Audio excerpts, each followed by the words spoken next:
کشف المحجوب میں ہی ایک مقام پر حضرت داتا گنج بخش علی حجویری رحمۃ اللہ تعالی علیہ نے ارشاد فرمایا.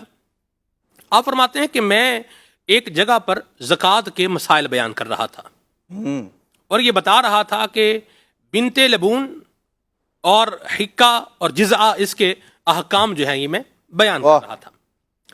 فرماتے ہیں کہ اس مجلس کے اندر ایک بندہ ایسا بیٹھا ہوا تھا کہ جس کے چہرے سے ناگواری کے آثار جو ہے وہ ظاہر تھے. میں اس کا آپ کو ایک مضمون سنا رہا ہوں. اللہ اکبر.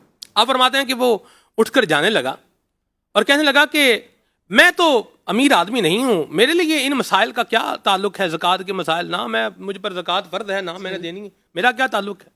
حضور داتا گنج بخش علی حجویری رحمۃ اللہ تعالی نے فرمایا, آپ فرماتے ہیں کہ علم سے بے اتنائی برت رہے ہو.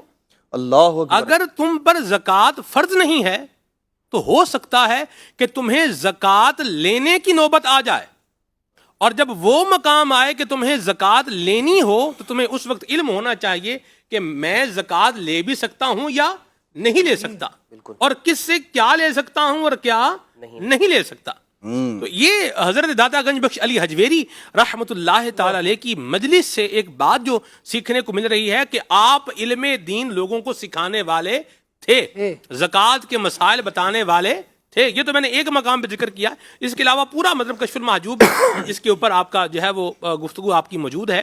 تو پتہ یہ چلا کہ اولیاء اور صلحاء کا جو انداز رہا ہے وہ علم دین, نبی کریم صلی اللہ علیہ وسلم کی شریعت مطہرہ, یہ اپنے متعلقین متوسلین اپنے محبین مریدین کو سکھانے کا انداز رہا ہے, اور جو ان کے مریدین تھے ان کا سیکھنے کا انداز رہا ہے.